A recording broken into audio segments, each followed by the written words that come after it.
My people call my name, would humble themselves and pray, seek my face, turn from their wicked way. I'll hear their voice, forgive their sin, and I will heal their land. So it will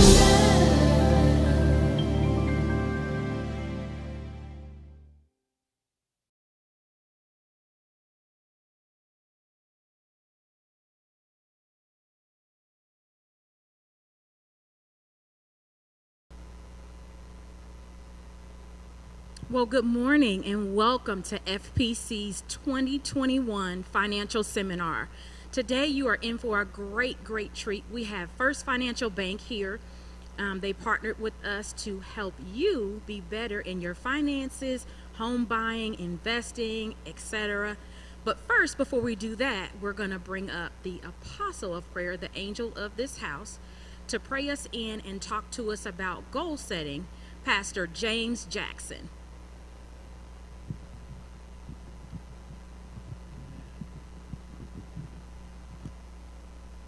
To our finance seminar. It's good to see those of you who are here, those of you who are out there.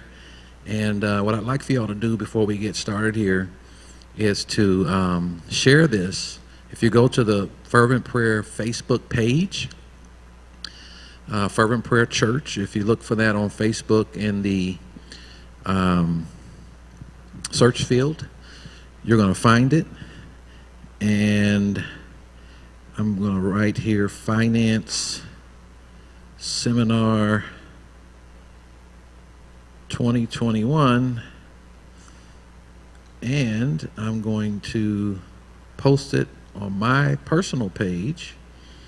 And if all of you, and those of you who are watching, if you'll do the same, you're going to help us reach more people to help them with their finances. So thank you, and not just in Indianapolis, but we are all over America, Australia, Pakistan, Lagos, Nigeria, Tokyo, Japan, Poland, and Bulgaria. So we want to welcome all of you all to Finance Seminar 2021. I'm excited. Thank you, Nikki, for that exhilarating introduction with no in-house claps. But thank you. We had one or two. But we wanted to make sure that we were doing something to help you with your finances. We have a wonderful lineup, as Nikki indicated. After I pray, we have the financial literacy and credit that's going to be done by Jordan Decker. All right, close. Lending by my new friend from First Financial. All these folks are from First Financial. Great bank, and I want to thank them for all the things that you all are doing. If you're looking for a good bank to get involved with, and I am personally, my wife and I have accounts with First Financial. They are great people, and they do great work. Michael Luckby is here. He's going to be talking from the, I think it's Carmel branch. All right, the Carmel branch here in the state of Indiana. Also buying and selling by one of America's leading realtors. And she is no joke, y'all. And Tamiko Whitaker is here of Tamiko and Realty and Associates. You're just going to be tremendously blessed. If you're selling a house or want to buy one, I want to encourage you to give her a call.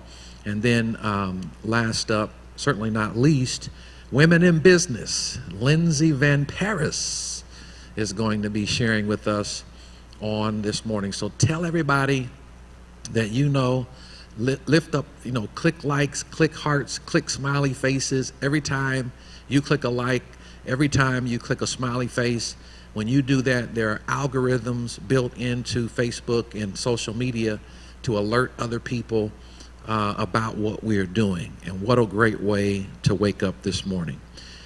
Father, we thank you and praise you for your grace and mercy. We thank you for your love and kindness shown toward us. We thank you for this opportunity that we have to share together in finance today. We realize that Jesus taught more, your son Jesus taught more about finance than he did anything else, because he knew the importance of money.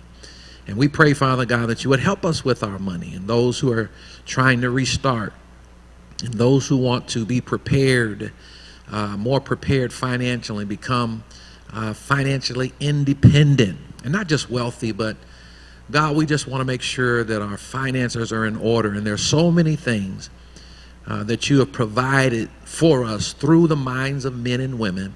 There's so many different products that can help us to be more financially strong, because we understand that when we are financially strong and when our families are financially strong, then our communities will be strong, and then our state will be strong, and then our nation will be strong.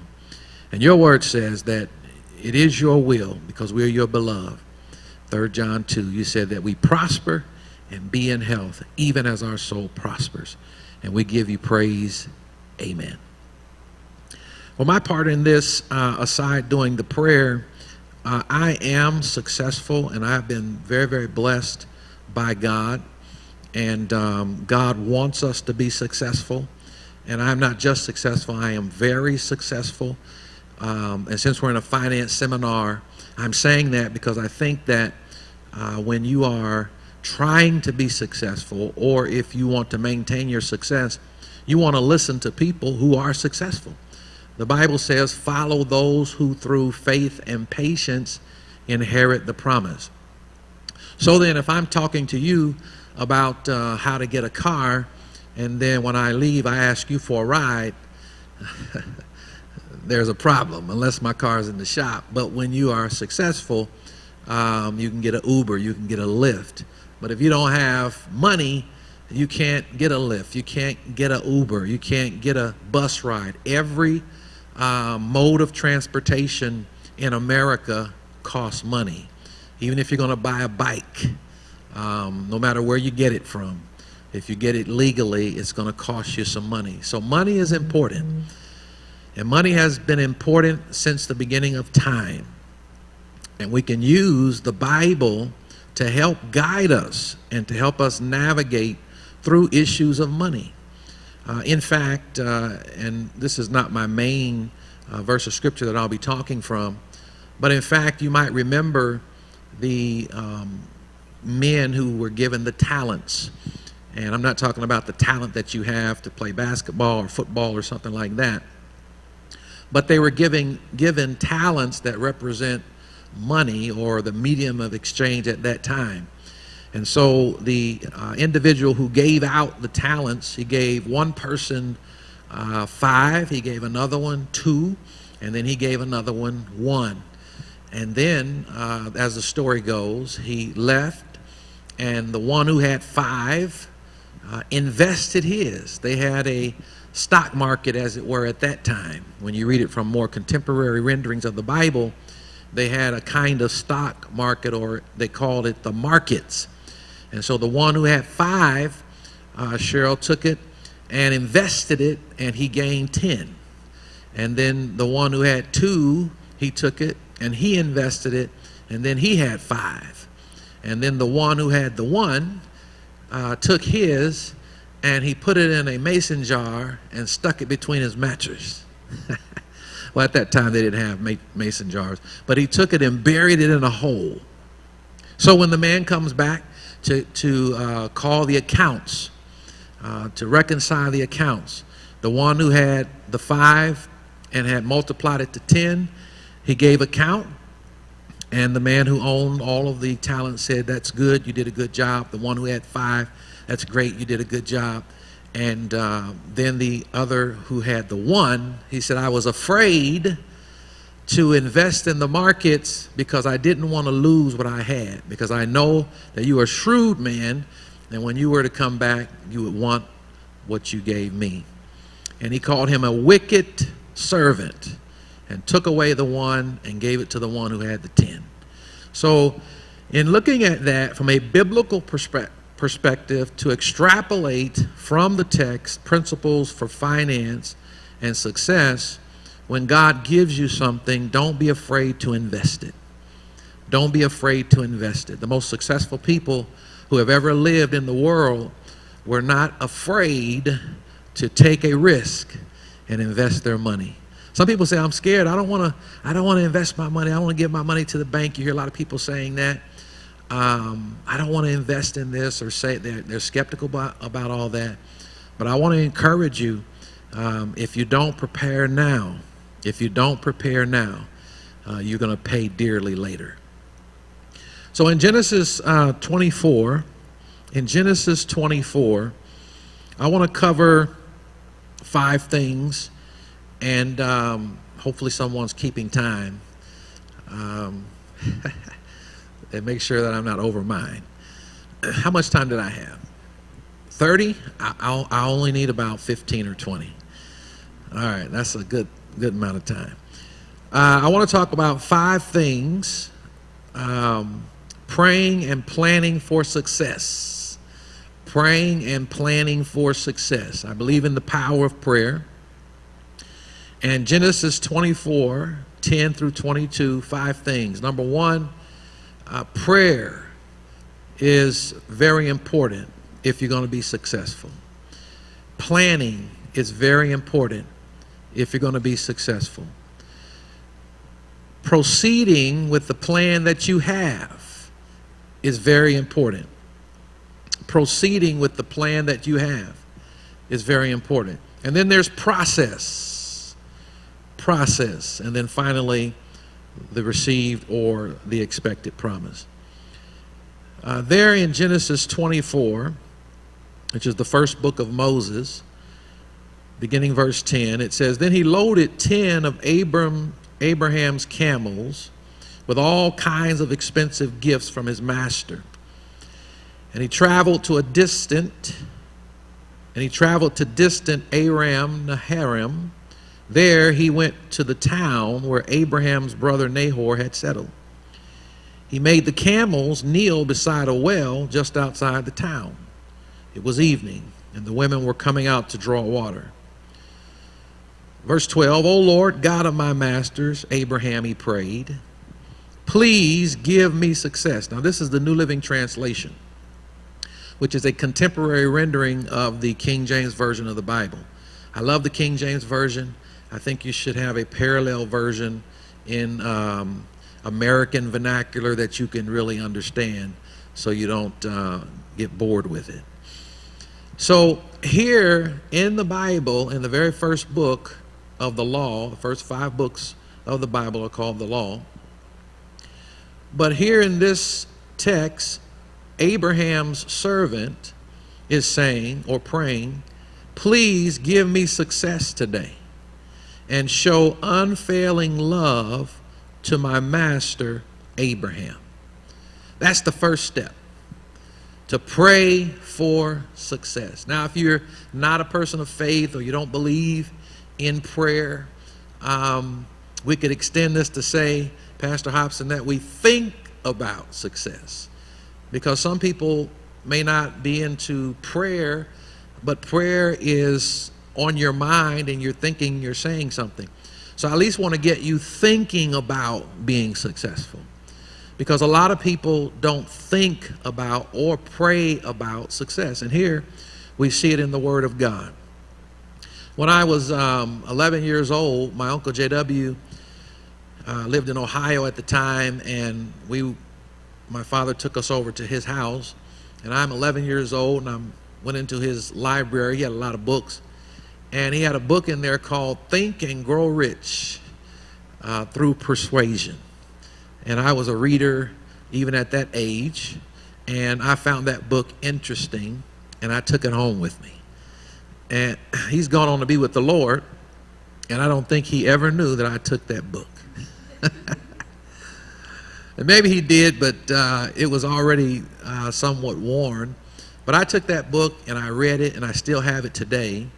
It's worn out, and of course you can get newer copies of it by Napoleon Hill. But that book helped to shape my thinking, and it helped to help me to be successful.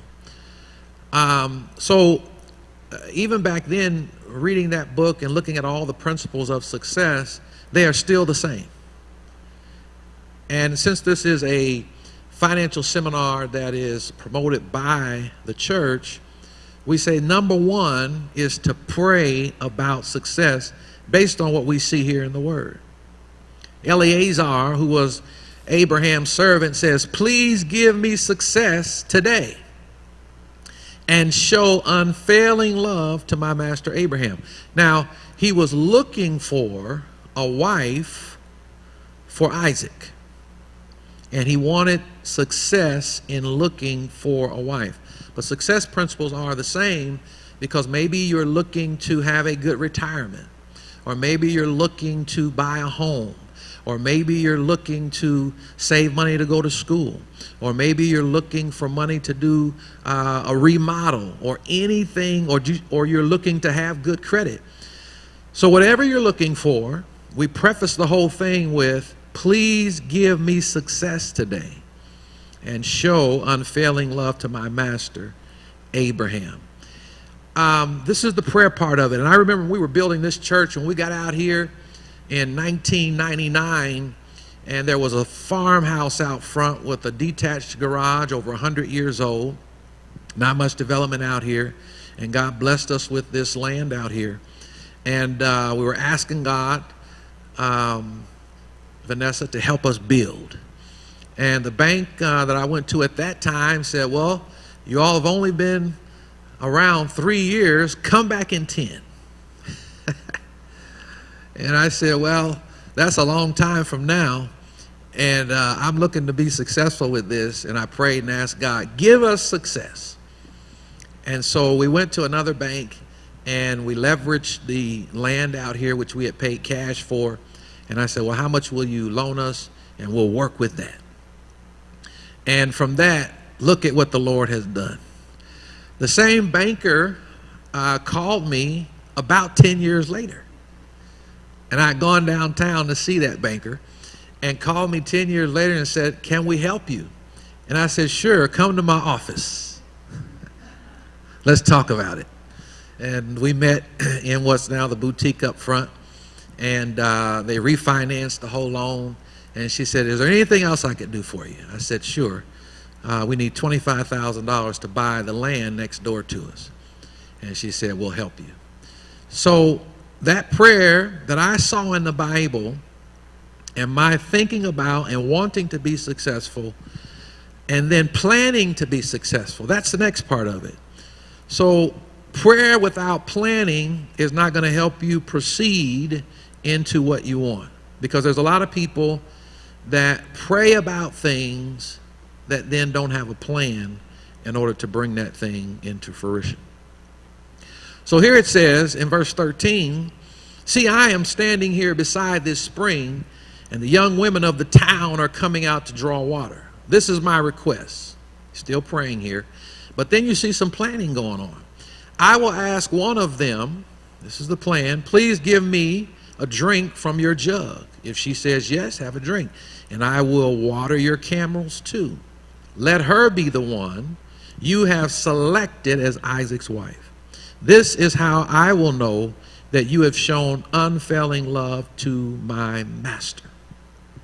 So he prayed about it, and then he planned something.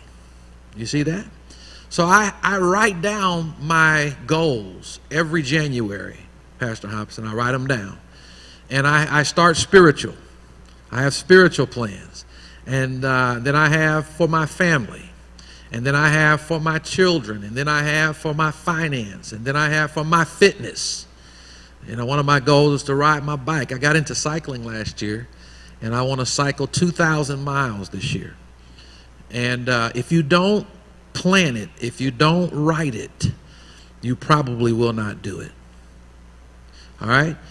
All right, so he's made his plan here. He's talking to God about it. And then there's the next thing. He proceeds to go to the well. Now, in verse number 15, this is powerful. Before he had finished praying, now he's still praying about it, and it said before he had finished praying, he saw a young woman named Rebecca. Now, I use the same principle. My wife and I were building a new house, and we were having trouble with the bank we were working with, And Mike had called me, and I said, well, maybe he's got the wrong guy. What is a banker from Carmel calling me for? Maybe because there's 3 Pastor James Jacksons in town. I said, well, maybe he's got the wrong one. And so I called him back, and he told me who he was and everything. And then we talked about the Youth Jobs Program, and thank you all for the help that you all gave us for that. And then the Holy Spirit had me ask him if they did financing for new construction. And he said, yeah. He said, yeah, we do. And he put me in contact with a fellow by the name of Twig. What an interesting name. Twig, I think. Twig. I said, Twig. And, in the Bible, Moses cut down a twig, put it in the water, and made the bitter waters of Marah sweet by the cutting down of a twig. And so our financial situation to do what we wanted to do was made sweet by a man named Twig. But if I had not made the call, and I can tell you, the other bank couldn't hold a candle to the deal that we got through First Financial. And if I gave you the details, it would just blow your mind. But this is what God will do. But if you plan it and then you don't proceed, see, a lot of people pray, they plan, but they don't do anything with it. So I have my goals right in front of me on my smartphone. Every time I wake up, I found that my calendar helps me because that's what I use. All the stuff out these days, you could have stuff all over the place, but you got to find something that works for you.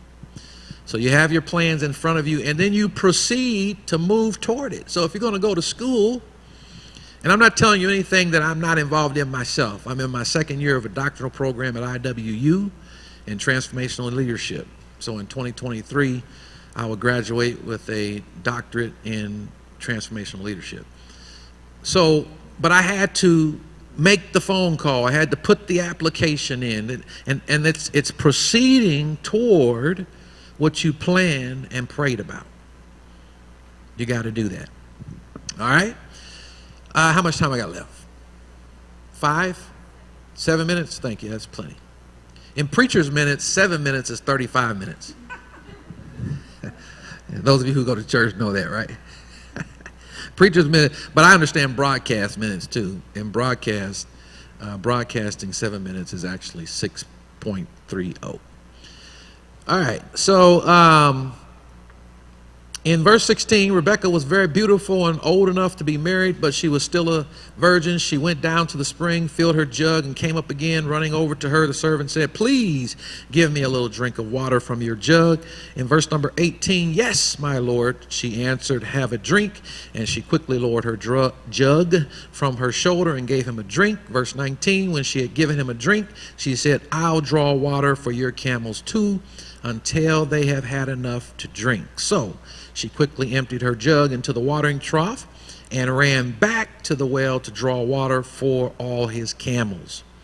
Then the servant watched her in silence, wondering whether or not the Lord had given him success in his mission.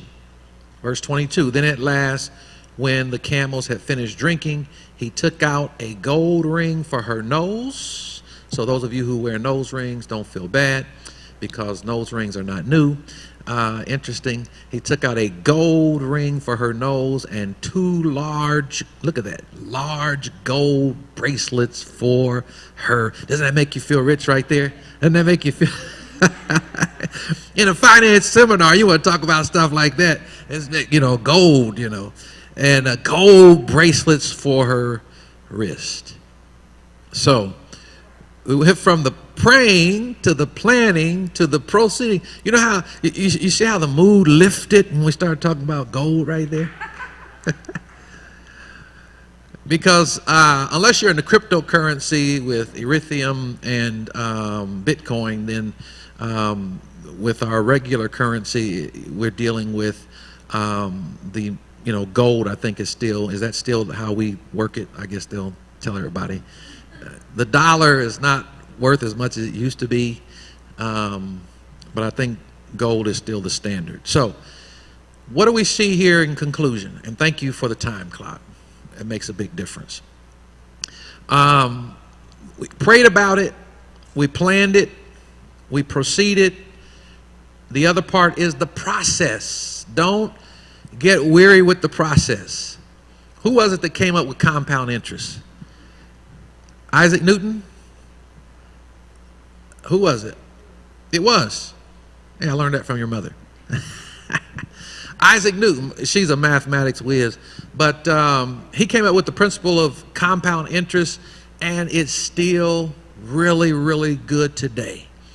I have a diversity of investments and things that I have going on. My wife also, and us, and together, and there are products out now.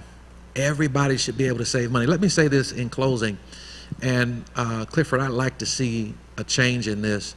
The average American does not have, even pre-COVID, $1,000 saved in the bank. And these bankers will tell you. The average American does not have $1,000 saved. And we got to change that. And I always talk about the why behind the what. Here's what we're doing, a financial seminar. And why are we doing it? Because we want you to be successful. We want you to be successful. Don't get impatient with the process. When I worked for United Parcel Service, and I worked there before I started pastoring full-time, 12 years, and I was in management. I was 2 years laborer, 10 years on the management team. And I was in the profit sharing program, and back then the 401ks, and I think even today they may still match it. But it was profit sharing, 401k, it was phenomenal. And this was many, many hairlines ago. And I was investing, and they were taking out of my check. But you know, as a young person, as soon as there's an emergency, what do? We go and empty our investments. And I wish that I hadn't done that. So we have people here who, if you will, and especially for those of you who are in your teens or 20s, we are kind of from the future. And so some of the things that we're telling you, if you can latch on to it and do it, and I'm glad to see one of my daughters here. She's very successful. We're very proud of her. Her credit is almost as good as her mother and mine. And we're very proud of her. She pays her own car note. In fact, all my daughters do. One paid a car off. And we teach them these things. Since last I checked, my credit score was 820. Of course, you don't get to the 800s until you get north of 50 for some reason. But a lot of people don't like credit. And unfortunately, the church has taught people not to get credit. But the way our system works in America, you need to master the credit game. And we have people here who can teach you about savings, investing, credit, and I learned it from being in seminars just like this. I love seminars. I love information. Because at the end of the day, and my last thing here was promise. If you can hold through the process, you will get what God promised. And when I see you next, I am looking forward to seeing a gold ring in your nose and big gold bracelets on your wrists. God bless you. And if you hold through the process, you will receive the promise. Thank you.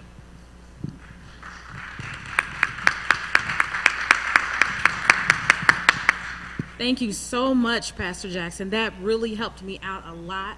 I remember God gave me that parable back in 2000, probably 5. I was just really getting serious about being with the Lord, and I'm so analytical, I was making it harder than what it was.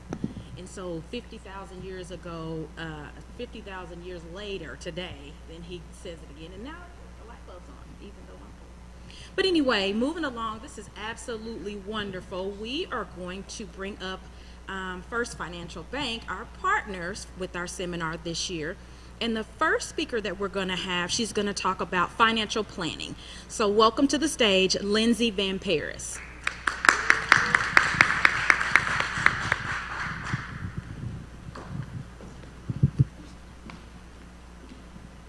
Hello and welcome. I always like to start off getting to know so that you guys get to know me a little bit better. I've been in banking for almost a decade. A lot of that spent with First Financial Bank. Throughout that, I've been in different roles. When I'm not at the bank, I do like to, I've lived in Indiana my entire life. I love spending time with my golden doodle, who's 5 years old. She keeps me busy. My partner Darren, and giving back to the community with things like this where we can network and really get involved in women in business and empowering females in the community. So I always like to give you a little background on me first. What my role is within First Financial Bank right now is I'm a preferred banker, and that allows me to really get to know my clients on a deeper level. I get to spend a lot more time, and we get to look at their financial plans. So I have a team-based approach where I work with a financial wealth advisor so that we can not only look at your portfolio on the banking side, but we can, really dig deep to see what your goals are. And, like the pastor was saying, you have to have a plan. And a lot of people think that, you have to be rich to have a financial plan. That is not the case. That it's a coordinated process that we want to put in place for you to understand your goals.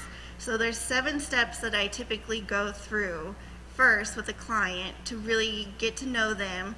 I want to find out what keeps you up at night and really help alleviate that and take that stress off of you. Some of the steps that I usually go through with the clients is we will understand what your kind of lifestyle is. What risk are you willing to take? We want to understand your goals. What does keep you up at night? What do you worry about? We identify and prioritize. So if you do have limited resources right now, we want to make sure that we put your goals in place to use those resources appropriately to help you achieve that. We analyze your net worth. We look at budgeting tools. We do what is called a SWOT approach, where we look at strengths, weaknesses, opportunities, and threats that could really change your goals. We want to make sure that you're prepared for another 2020. We develop recommendations for you throughout that process that you're comfortable with, and throughout that, it's a continued process. So we want to make sure it's flexible in that if something happens that we can really flex to that and monitor that while we're implementing all of your goals. And then we present the recommendations for you. So really, as your financial planner, our job is to do what's in your best interest. We want to make sure that we ask the right questions. So part of that, in one of my handouts that I gave to you, there's different sections that we're going to go through, and they're good questions to keep in mind. So we'll probably ask something like, what are you saving right now? As the pastor was saying, you want to have 10% of your income in a savings. That's going to be for those emergencies that come up. We want to make sure that you're financially sound on the lending side, which Michael will talk about, and Jordan with your credit. But as your trusted advisor, I want to make sure that we monitor your goals and that we review them in a fluid process, because things do change, things come up. They always say, oh, you make a plan and then God laughs. Well, we want to make sure that we do a good job and monitor those plans for you. And through that, we look at your financial position. We want to make sure in that savings that you have at least 3 to 6 months in reserves. We can look at investment options for you. We want to make sure you're diversifying your portfolio. With my team, we actually use Money Guide Pro, and we can take all of the information that you give us through what you're currently invested in, maybe what you're willing to risk. Are you looking to retire at a certain time? Are you looking to retire at the same time as your spouse? We look at all that, and we can put an actual financial report together for you so that you have that in your hands. It's tangible, and we can always go back and change it based on things, but at least you have something written down that you're going to stick to. With that, we also look at if you're a business owner, a lot of times you're focused on the business. That's where I can come in and help you with the personal side as well. So there's a lot of opportunities and a lot of extra benefits that you have from looking at your portfolio in a holistic approach.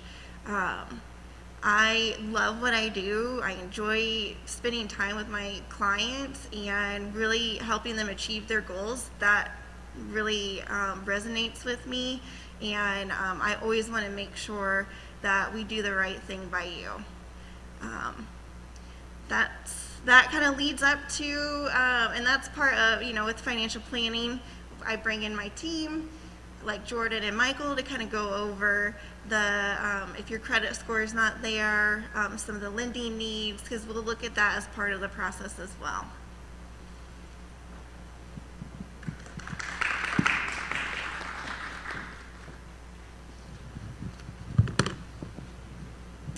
Thanks, Lindsay.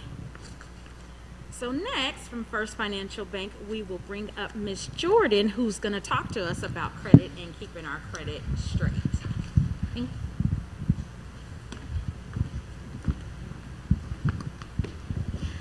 I was worried when I was looking up here earlier. I'm only 4'10", so I was like, man, am I going to have to stand on my tiptoes? Hopefully everybody can see me okay. My name is Jordan Depker, and I am a work-life advisor for First Financial Bank. I have been with First Financial for the last 5 years, but I've been in banking for 10. And work-life advisor is just really a fancy term for my job, which is to make individuals more financially literate and provide them financial solutions through the bank. I am very passionate about the financial literacy aspect of this. And really, it's just because, did any of us learn how to build credit when we were growing up? I mean, it's not something that was ever talked about in school. Honestly, you learn it from your parents. So hopefully your parents were great with credit.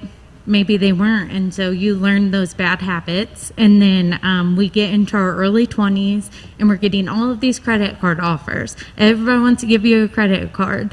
And you're like, oh, great, free money. And you go, and just like most of us have done, you got to learn the hard way that that is not the way to do it. And before you know it, you're in a hole, and you're like, man, how do I get out of that? So I want to speak to that today. It's something I'm so passionate about.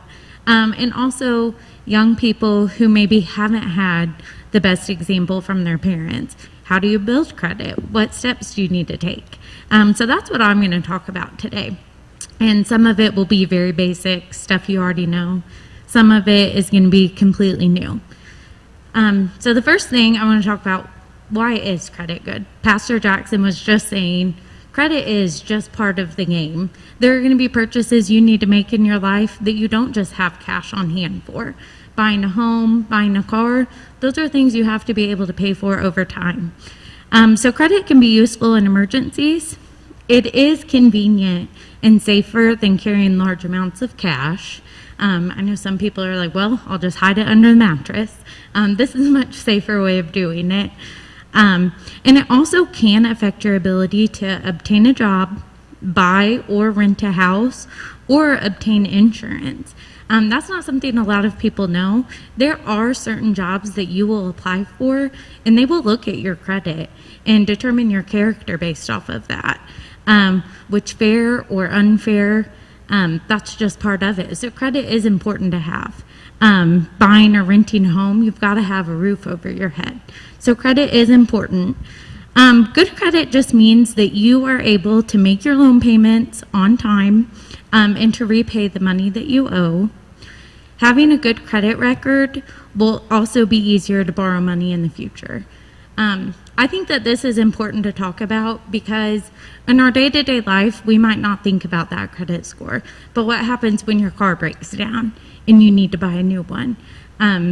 That is a little late in the game to be thinking about building your credit.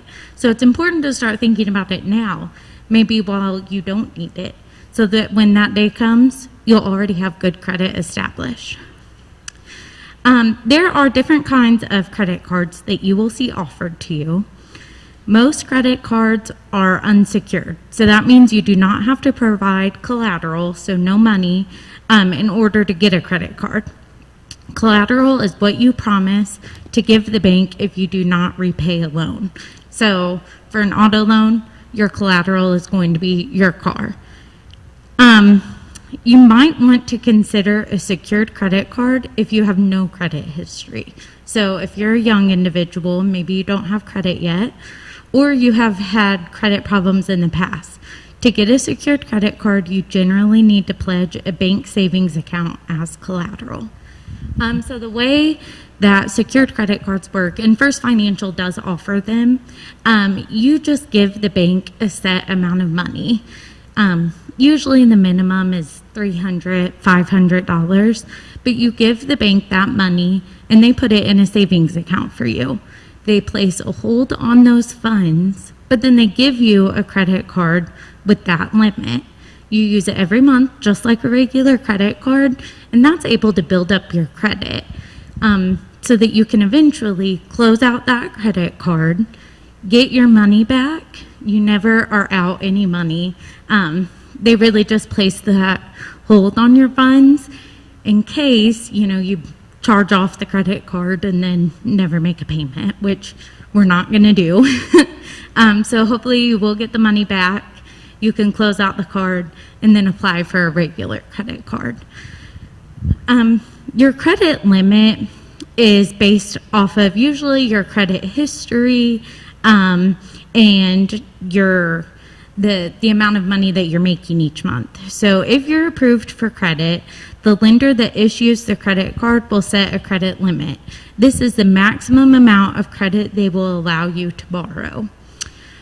If you go over this limit, the credit card company will likely charge you an over the limit fee. Exceeding your credit limit may also lower your credit score.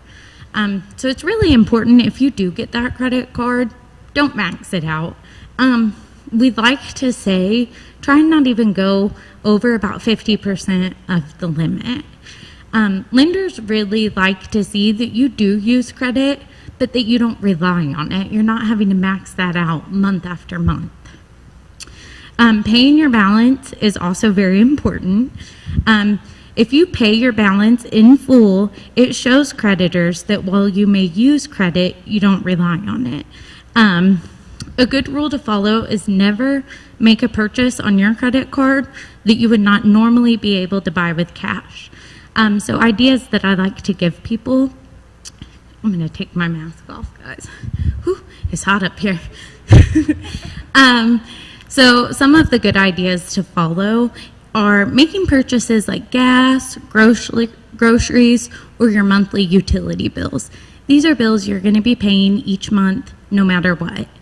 So that way you know when that credit card statement comes, if you've already put your utility bills on there, you were going to pay those anyways. So you'll know you'll have the money to pay that credit card off in full. And that really is the best option. When that credit card statement comes, it's going to give you a minimum payment. You don't have to pay off all of the purchases that you've made, but it's going to look so much better if you do.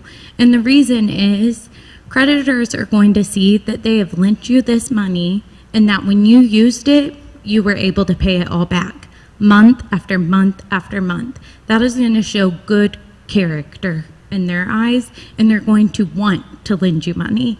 They're not going to just say, yes, we'll lend you money. They're going to be sending you stuff all the time saying, please, please, we know you'll pay it back. Please lend through us or borrow through us. Grace periods do exist for a credit card, and a grace period usually just lets you avoid or minimize finance charges by paying your balance in full or making the minimum payment on or before the due date.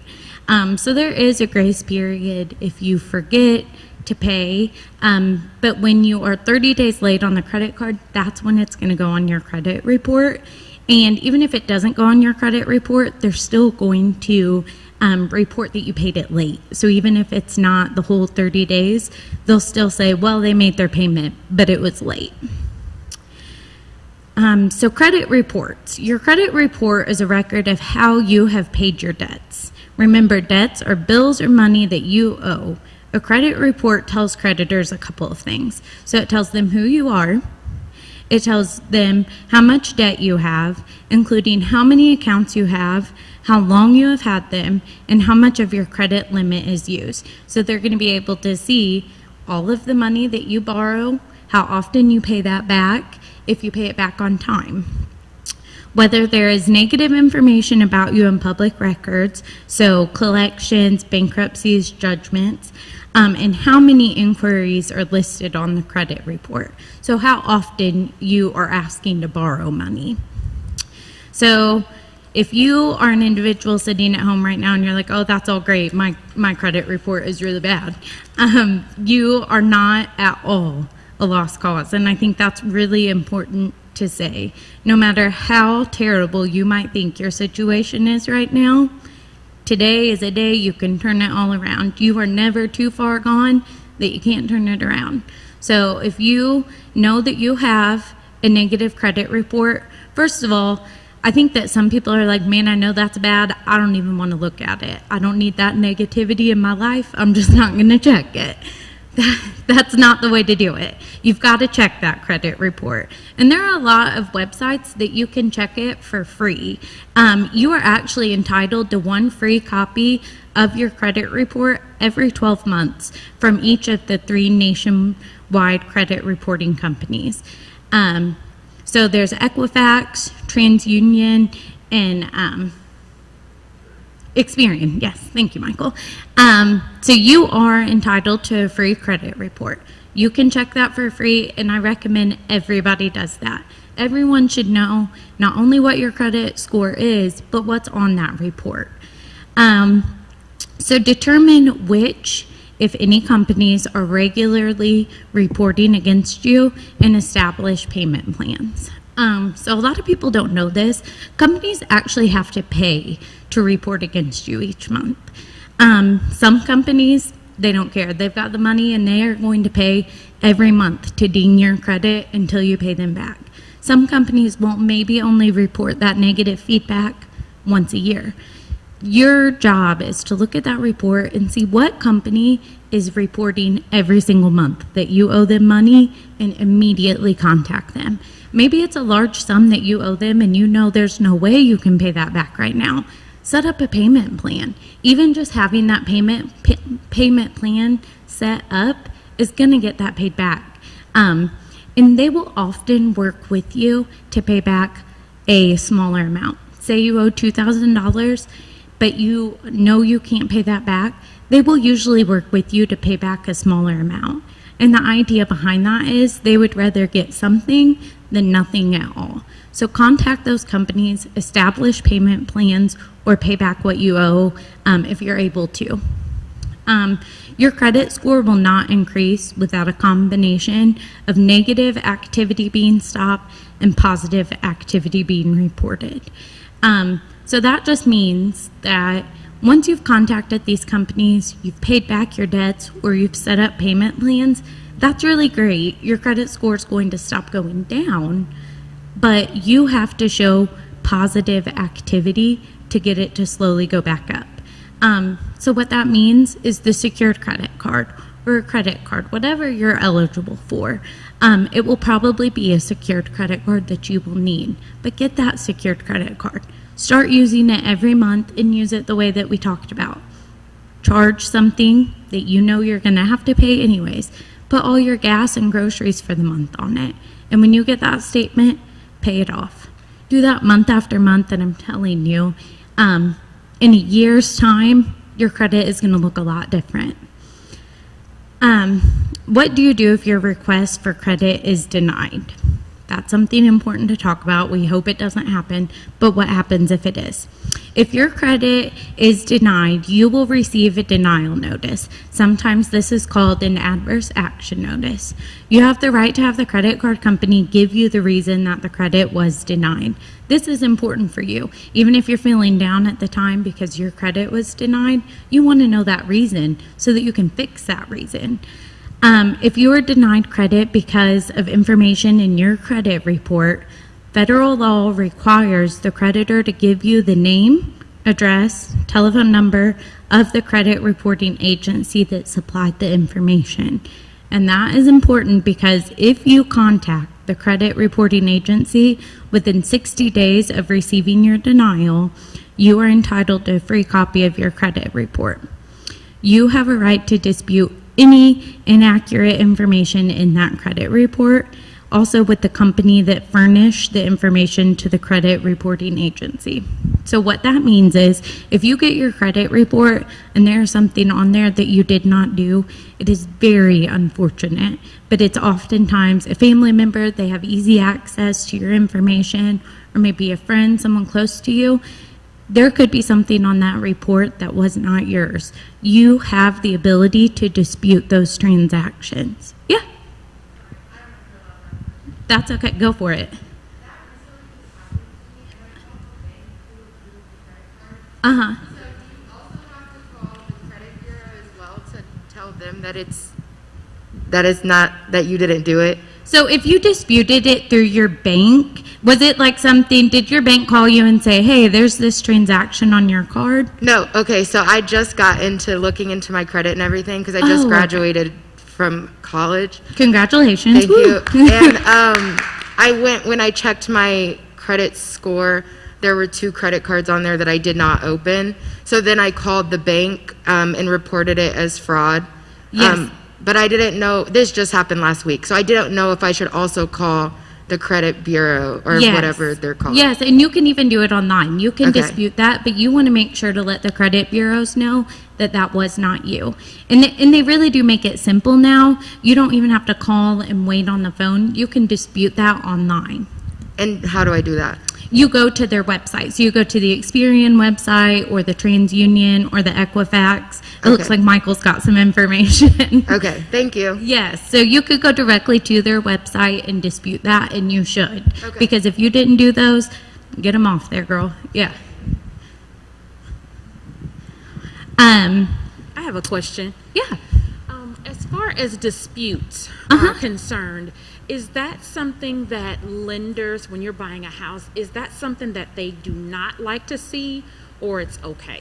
And what do you do about them if you have them on there? So if you have disputed that and you're able to prove that it was not you, a lender will not take that into consideration. Now, you have to have proof that that has been disputed and that you were able to win that dispute. But then they will not take that into consideration because they know it wasn't you. But you just have to be able to prove, yes, I've disputed that. You have to actually go through the steps. You can't just tell the lender, well, that wasn't me, and they'll mark it from the record. You do have to go through the actual process of disputing it and having that taken off of your credit. Yeah. What if you've gone through, you know how they have these credit agencies that help you with credit, and they go through and dispute everything, and you've got 90 disputes on there, and then you go and try to buy a house, your score's up a little bit, you go and try to buy a house, and that lender says, oh, nope, you've got all these disputes on there. Can you tell us how to get those off, those disputes off? Is there a way to get them off of your report? Michael, do you know that? Getting those disputes off of the report? Yeah. We're going to teamwork this one. Can we hear? All right. So just like Jordan said, when you have those disputes on there, once you've actually won the case, you want to make sure that you then contact the credit bureau so that they make sure they are removed. There's basically two ways that your credit is reported. It's not only just the creditors reporting the inaccuracies, but it's also the credit reports themselves. So like Jordan said, companies will pay to report negative history, so they can actually stop reporting it, and that'll get it removed. But if it isn't, you can also go directly to the credit bureaus, and they will remove it as well. So it's just something where all it's going to cost you is time and energy to make sure that you get that removed, because unfortunately, unless you press them, they might put it on the back burner, and it might never get resolved in a timely fashion. So you want to make sure that you are pressing them to make sure it gets taken care of. So kind of along those same lines, correcting credit card problems. So I do have some tips for correcting them. So reduce your expenses by paying off the balance on your highest rate loan first. So if you have two credit cards, one's at 12%, one's at 18%, pay off that 18% first. And the reason why is month after month, that interest is charging you such a large balance. It's going to be that much harder to climb out of. It's unnecessary money you're having to pay back each month. So start with the highest rate first and work your way down. Pay for future expenses using cash or a debit card linked to your checking account. Like Pastor Jackson said, credit is an essential part of day-to-day life, but you want to have good credit. If you're at a point right now where you are swimming in credit card debt, that's okay. It's the time to stop using your credit for a while and start making purchases with cash from your checking account or a debit card until you're able to pay off that credit card balance. You don't want to continue adding to it until it's at a manageable amount. And turn to reputable credit counselors if you have serious problems paying off your credit card debt. There are individuals out there who are able to help you and do it the right way, but there are also credit counselors who are going to charge very large interest rates and fees for helping you get out of credit debt. And it's honestly going to put you in an even worse situation than you were in the first place. So make sure it's reputable. Make sure that they're not taking advantage of the hard times you've fallen on.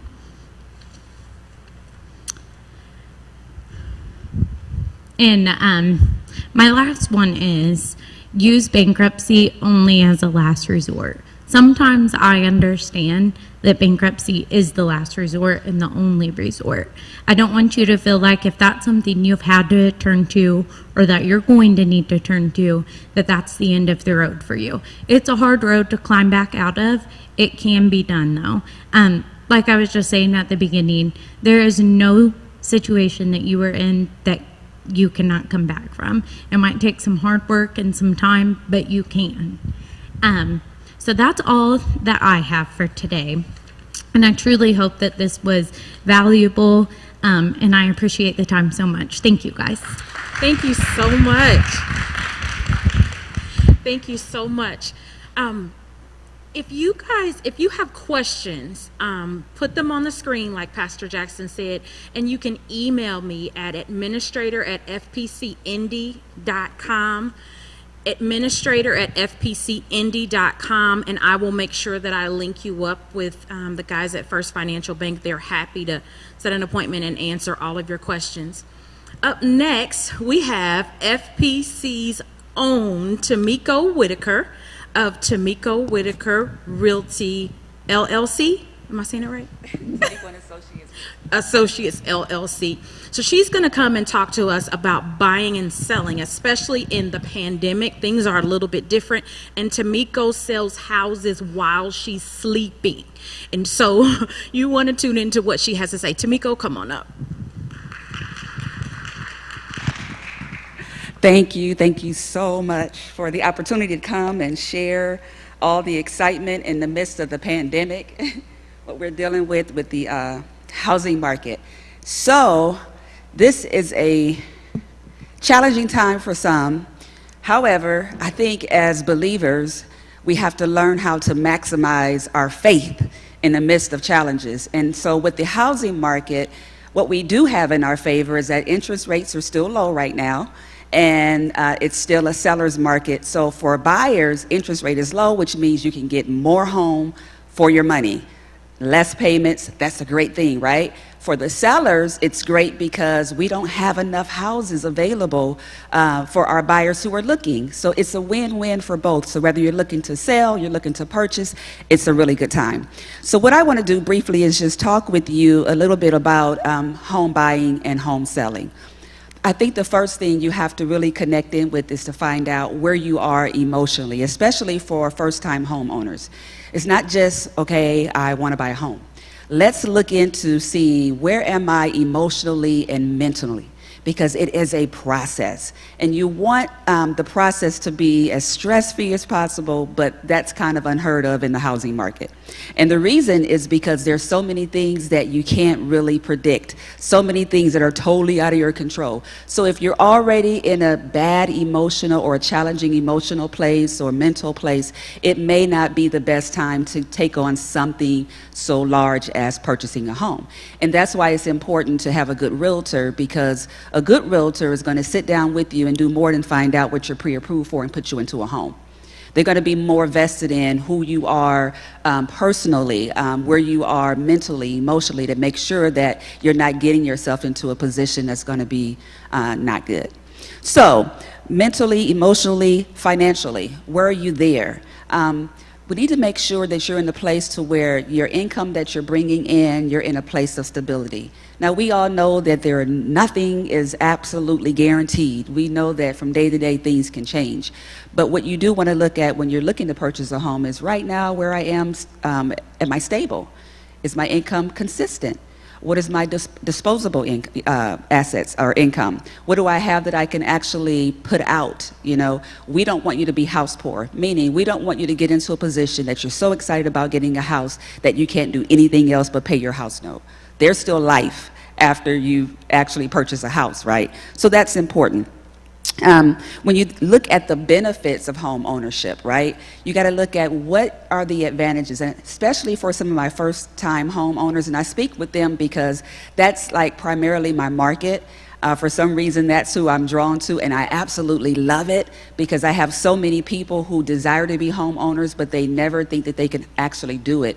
It's like people have these different things going on in their mind of what it takes to actually own a home. So it's good to sit down and have a conversation so that we can see, is that really doable for you? Like, you're paying $1,400 a month right now for rent.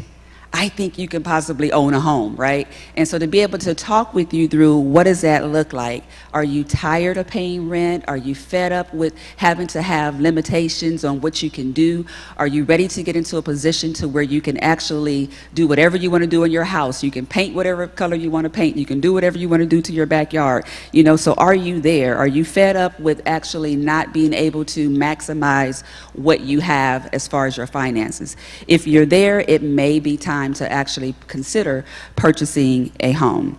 Then there are different things that people think through, different thoughts that they have. Like, I run into people all the time who have different thought processes that keeps them from buying a home. I run into one young lady and she was like, I really want to buy a home, but I don't know that I want to be in Indiana for the next 30 years. Well, you don't have to be in Indiana for the next 30 years to buy a home. You can still buy a home even if you're considering moving, right? Or I don't know that I can find a house that I want to be in for the next 30 years. So there's so many different things that we are thinking in our mind that if we sit down and talk with someone, then we can be able to navigate those different thought patterns. So as we look at some of the benefits of actually purchasing a home, first of all, now you're building wealth. Instead of paying rent and just giving someone the money and you never see it again, we want to stop doing that. I personally believe, because I'm a woman of faith, is that everyone who desires to own a home can own a home. Now, that may be sooner for some and later for others, but I am in it to win it. I'm in it for the long haul. I've been doing this now for 2 years, and it's nothing more rewarding than to meet someone who feels like my credit is in shambles. I don't have enough money, and then a year down the road to see them actually get that key, because now they have taken the correct steps to position themselves to build their credit, to have that those finances to do that. And so if you're wanting to own, you absolutely can. And as they stated before, now is the time. If your credit is not right, or if you're challenged in that area, no worries. We have time right now to connect you in with someone to get that ball rolling. And as Pastor Jackson talked about goals, you want a goal? Then let's do a 1-year goal and get you into a home. And I love the 1-year goals, because it's like, if you're going to sign that lease, go ahead and sign that 1-year lease if we have to do that, because we're never signing another lease again, because we're going to do that 1-year goal and get you into home ownership. And so, but that's what you have. You have the freedom to do whatever you want to do with your own house. So that's good. You do have the ability to gain wealth as it relates to now. It's almost like when you're when you're paying a mortgage, it's like a forced savings. So what that means is that instead of just paying somebody rent, when you pay mortgage, you're automatically every month you're saving money, because you're paying that principal of that mortgage, you're paying it down. So that's almost like putting that into a savings account, which is an equity, building equity for you. And so that's like a forced savings. And then you have a tax deduction that you get. So you have write-offs that you're able to get now that you actually have a home. So this is a great investment. And Pastor Jackson talked about stocks and bonds and things like that. Actually owning property is a really, really good way to start. If you do that, that's going to be able to yield you more initially than stocks. And that's only because when you own, you actually own, right? And you're getting yourself into position. And I think I agree with him with stocks and all those different ways that we are to gain wealth. But let's start with home ownership. And that will be a good way to say, this is mine. This is something that I can control. This is something that if I want to pay that extra payment a year, now I can eliminate how many years of, of payment on my mortgage. I can take out something. I can help my kids go to school, so you have different things that you can do and different advantages. And so that's a good thing that you can do. And then the other thing that we have to look at is being able to have a good realtor. A good realtor is going to help you in navigating all of these areas as it relates to sitting down and talking with you about your long-term goals. Because when I talked about being house poor, a poor realtor or a bad realtor will meet you, find out that you're pre-approved, and go and get you a house, and that's it. I go a step further, because what I want to do is I want to find out how much are you comfortable with monthly. You may be pre-approved for $300,000, but if you only want to pay $1,000 a month because you still want to travel, you still want to shop, you still want to live life, then let's make sure that that lender understands we want to be here, because monthly, this is what they want to pay a month. And so I'm not going to take you out and show you $300,000 homes in order to build my commission.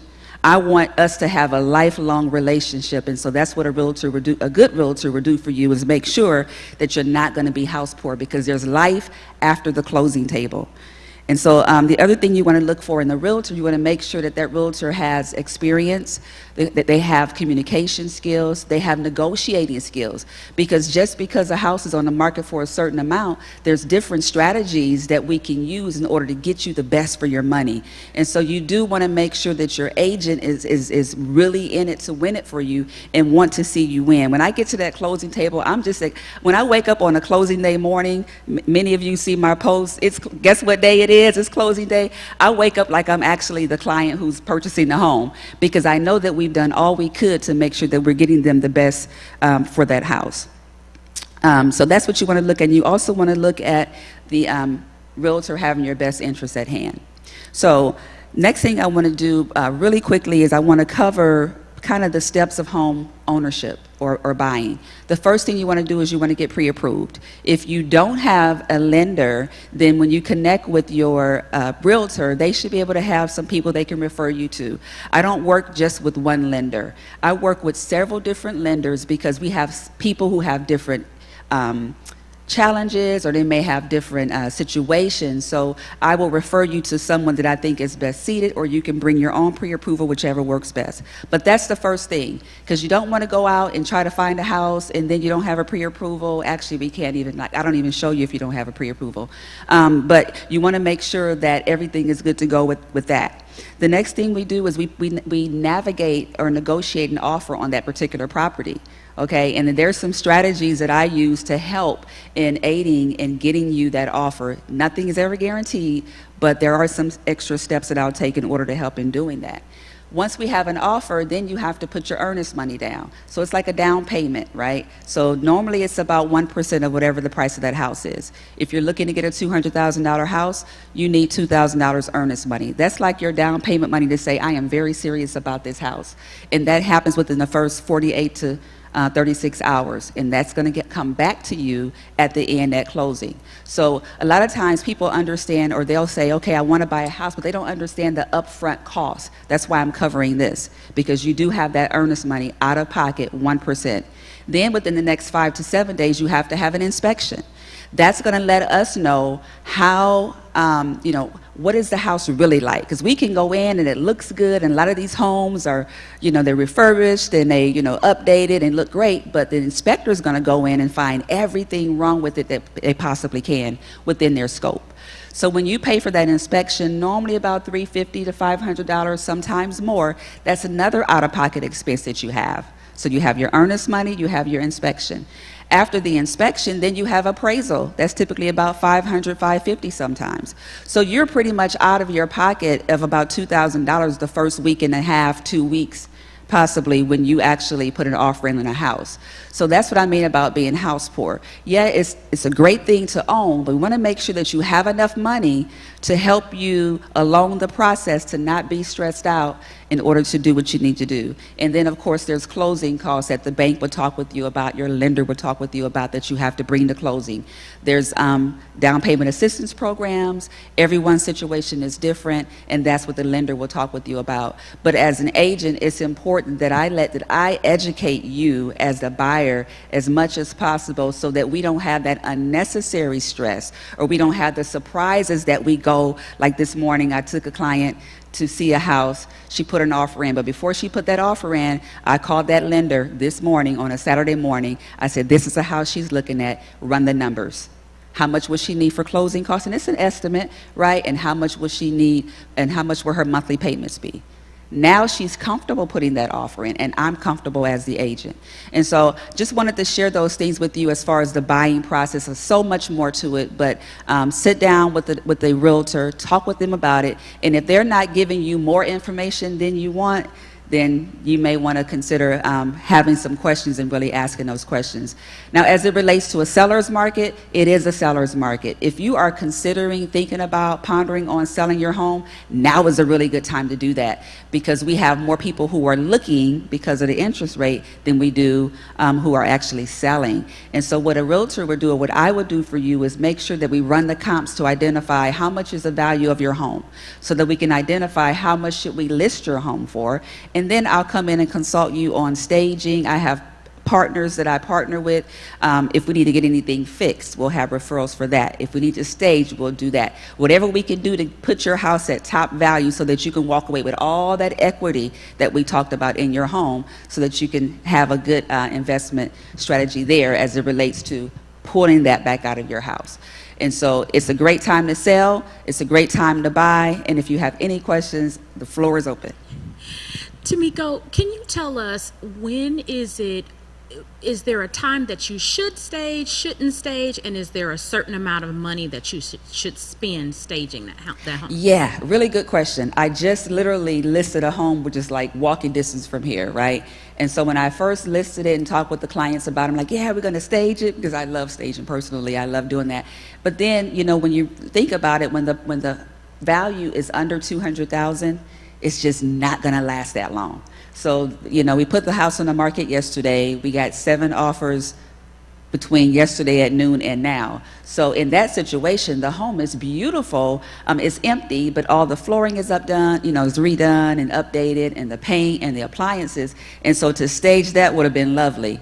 but it would have been a waste of time because in that price point, the homes are just not lasting. Now, some of the higher price points, it may be a good idea to stage it. The benefits and advantages of staging is that it gives people an opportunity to see what it would look like if it was, staged to a certain capacity.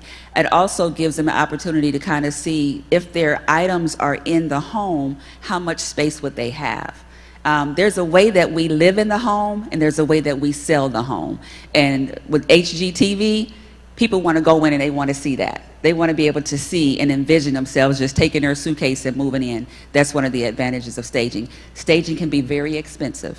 It can be very costly, and that can be done several different ways. Sometimes the seller will be responsible for it most of the time, but each agent does it differently. I do it a little bit different for my sellers because I'm just a giver. So, So just a shout out to you. I know exactly where that house is. I pay attention to everything. What you did do that I did like, it's not like a super, super expensive home, but the home, if I'm talking about the right one, as soon as you come in the subdivision, it's right there in the corner. yes. What you've done is advise them to do something with their curb appeal. Yes. So that house is as soon as you come in the subdivision, and so it spruced up the subdivision as well as you selling that house. So I just want to give you a shout out. Yeah, for that. thank you for that. And that's why the consultation piece of an agent is very, very, very important, because it's those little things that people look at that could say, okay, well, I'm going to go 5,000 over, I'm going to go 10,000 over.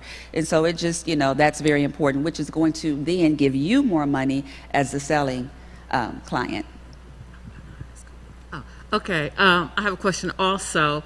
You talked about the extra payment.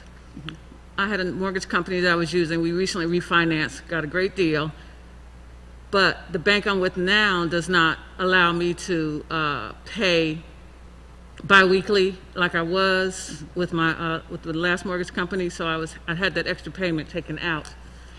So you mentioned to pay off quickly, an extra payment a year. How would I know how much to put towards that to pay it off? I'm a 15-year loan. I would like to pay it off as quickly as I can. So since my bank doesn't take that extra payment, how would I know how to figure it out? And how Good much to put on? question. I'm going to let the bank people answer was that gonna question say, for you then- because it's a 15-year loan. I know that if you do a 30-year loan, it's about, if you make one extra payment going towards principal a year, it takes off about, 5 years?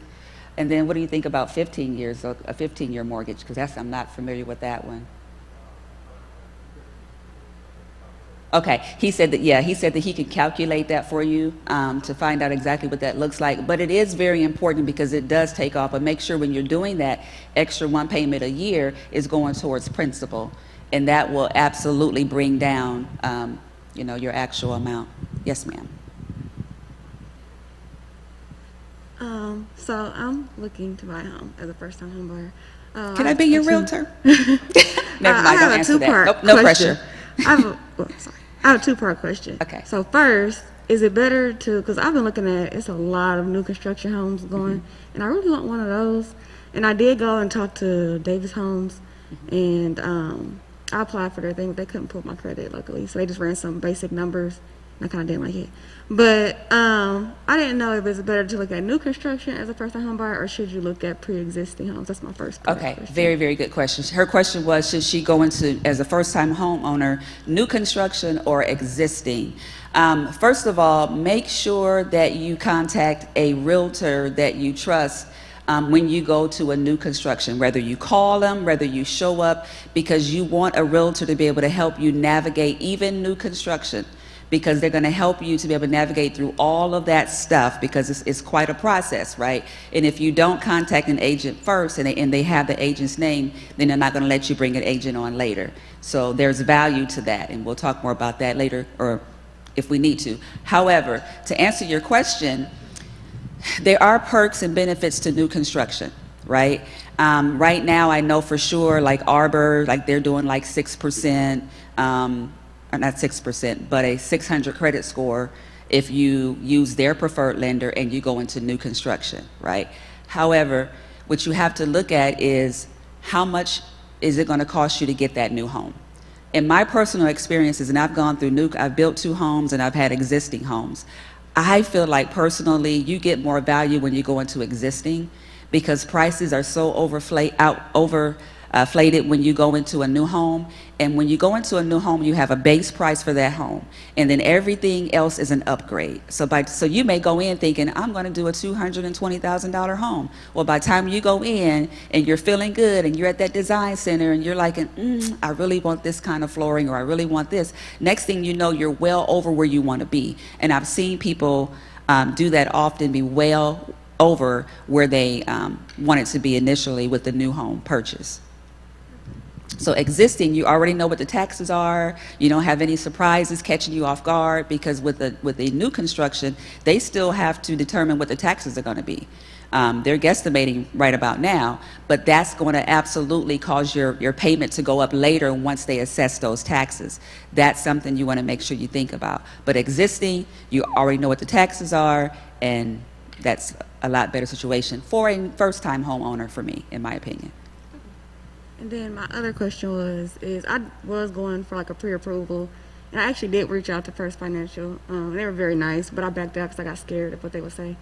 But if I do apply to like First Financial, can you apply to multiple lenders without your credit being hit so many times with a hard inquiry, or can you only apply to like one person and then wait and then go to another person if you don't?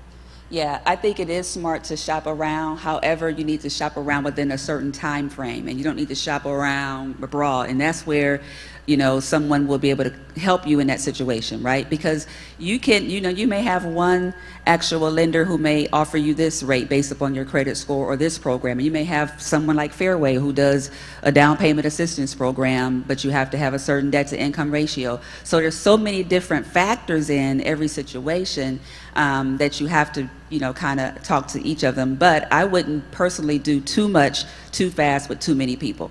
So there is a 30 days that you get, kind of like almost like a grace period where you can shop around and not be major hits, because they do identify that you are actually mortgage shopping, but you don't want to consistently do that. And that's where, again, connecting with someone that can help you navigate that process and not make those mistakes.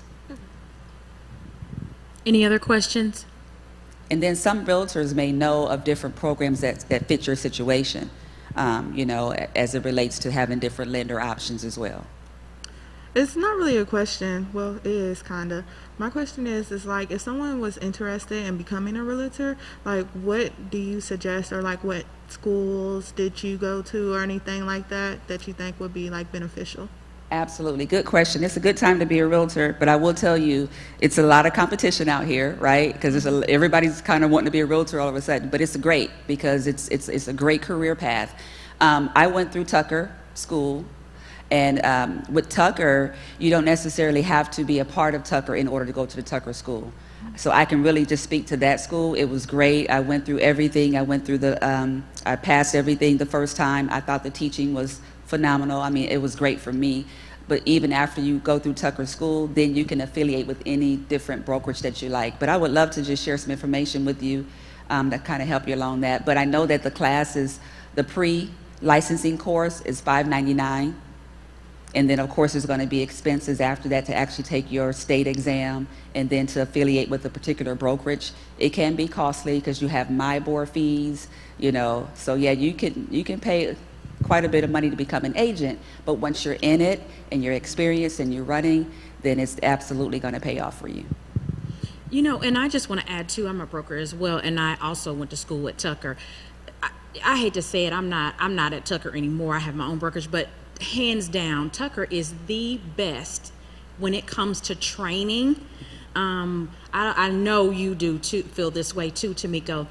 When I got out of school as a new agent, I wasn't scared of anything. I knew how to do just about anything that people came and asked me, whether it be foreclosures all the way up to $500,000 homes. And so they just teach you so many different techniques. You go through a training. I think it was 2 weeks when I did it. I don't know if it's still that. Yeah, they have so many different ways of doing it now. They may have the 2-week accelerated course that you went through, or they may have maybe a 6-week, 2 nights a week. They have daytime, so they have a variety of different, but you can just Google like FC Tucker School, Realty School, and that will give you all of the different options.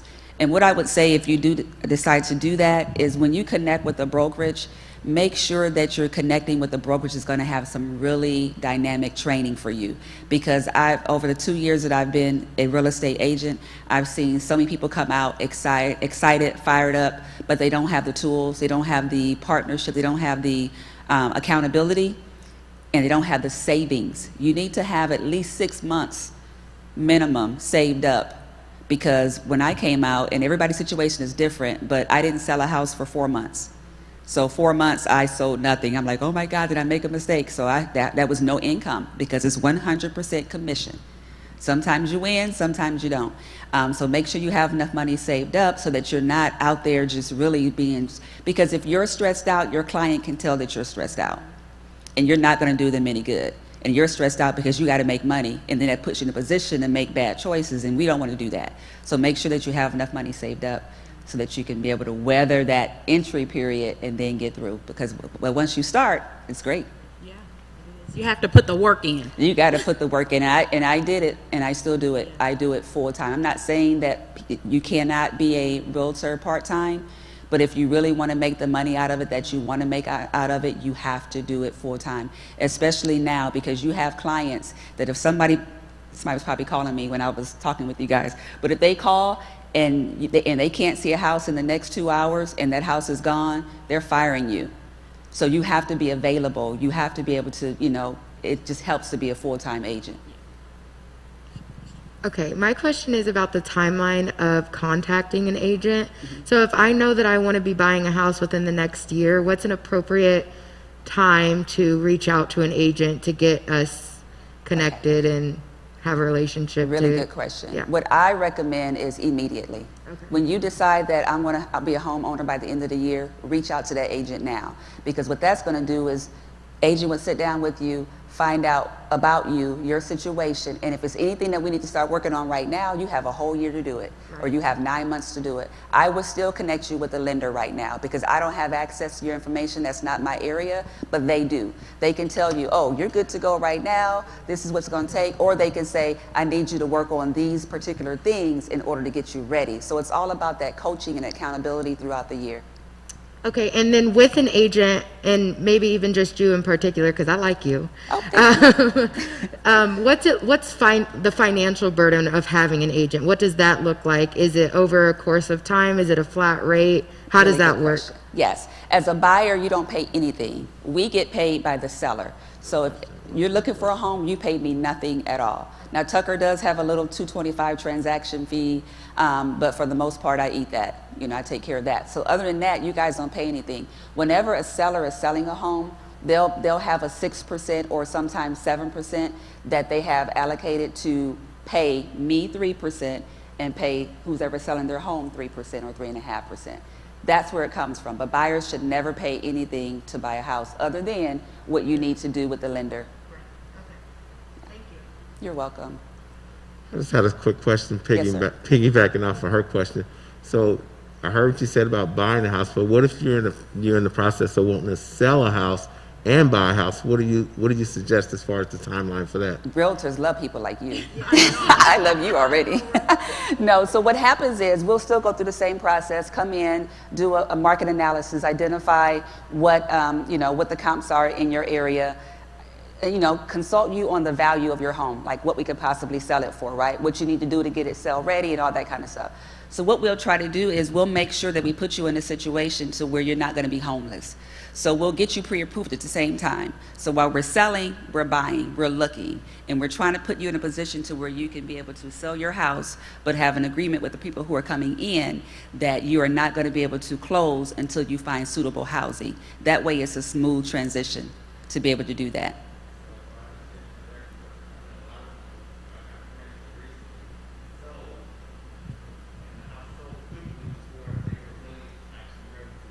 Yeah. So, if I understand you correctly, you're saying that through the process of selling, I guess my question, are we looking? Yes, and absolutely. selling at the same time? Absolutely. So we're getting the house ready, right? And we're looking. We're getting you pre-approved. We're looking. But a good agent's going to come in and make sure that the negotiation on the sale of your house understands that it's contingent upon the the buy of your new home. So yeah, you're looking and your house is on the market, it's probably gonna sell pretty fast, right? But we know it's in contract. We can't close or have a closing date until we have suitable housing for you. It can be a little tricky, and that's why it takes negotiating skill, it takes communication, it takes a good agent to be able to navigate that. But I do it all the time. My last question, how soon do you think you should start that process?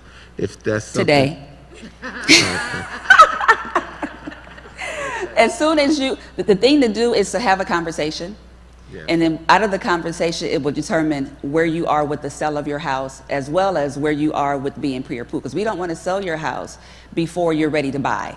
So that's important as well. So it's just all about sitting down, having that conversation, identifying the different things that we need to, to discuss, and then go from there. Tamiko, Betty Watson asked, are you interested in mentoring people who are interested in being a realtor? I would love to, but to be honest, Betty, so I've been a realtor for 2 years, and God has blessed, it's been phenomenal, but I just started my team. So I have 4 agents right now that I am mentoring and training, and so to be realistic, I just don't have the time to. But I would love to have a conversation. Like, I have time for a conversation and have a phone call to be able to share information, but ongoing mentoring, I'm doing that right now with a team of agents that I already have. Any more questions? I think my time is up. But yes, so please reach out to me. If you guys have any additional questions, please 317-710-9533, 317-710-9533. What we'll do is sit down and have a conversation, a one-on-one, see where you are and go from there. And especially, like I said, if you're looking at selling, guys, I have like a whole bunch of clients who need your house. So if you're looking at selling, please come, call me. Yes, ma'am. That is correct. Thank you so much, Tamiko. Thank you all.